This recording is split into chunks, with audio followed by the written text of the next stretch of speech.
The next video which I am doing. So today's topic is on muscles of tongue.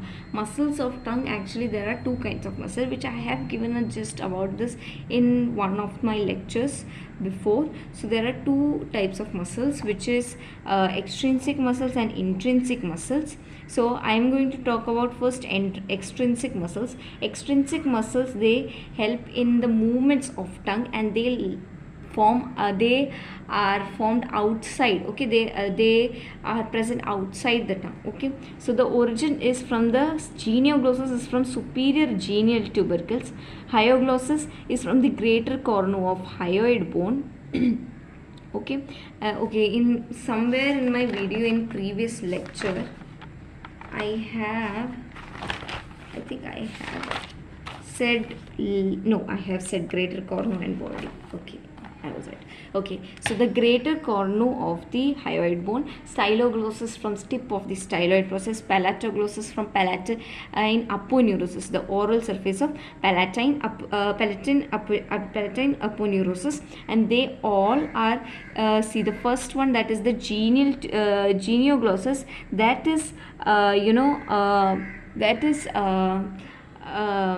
inserted into whole of the tongue, whereas this one, what is this one, this is the rest three are inserted into the side of the lung. Okay, they are inserted into the side of the tongue. Okay, can you see they are inserted into the side of the tongue? They all are inserted into the genioglossus is inserted into the whole of the tongue. So as you can see, this is genioglossus. From below it is attached whole of the tongue, so they are just attached to the side of the tongue. This is just one cross section which you are seeing, but it enters into the whole substance. Genioglossus is very huge muscle. Okay, it is called the safety muscle of tongue.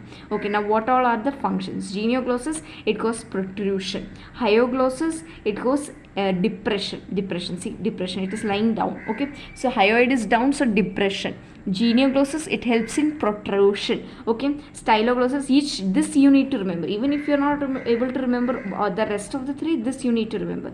Palatoglossus help in elevation. Styloglossus, retraction. Elevation, retraction, protrusion, depression. Okay, protrusion, retraction, elevation, depression. So that's how you need to remember. This is called a safety muscle of the tongue. The reason why this is called the safety muscle of the tongue, because it can get paralyzed. Okay, if it gets paralyzed, then the tongue gets it falls back into the oropharynx of our mouth, and it can obstruct the airway. Okay, causes choking and the death. It can cause choking and death. And then there is so hence, while we are doing this surgeries and all, and the person is giving anesthesia, the tongue is pulled out in local anesthesia and all. Okay, in anesthesia. Okay, I guess in spinal, no, and when surgeries are done, and when the person is put in ventilator and all, the tongue is actually purposefully taken out so that the airway is not blocked. Okay, the intrinsic muscles I'll be doing. Intrinsic muscle along with this nerve supply I'll be doing in the next class.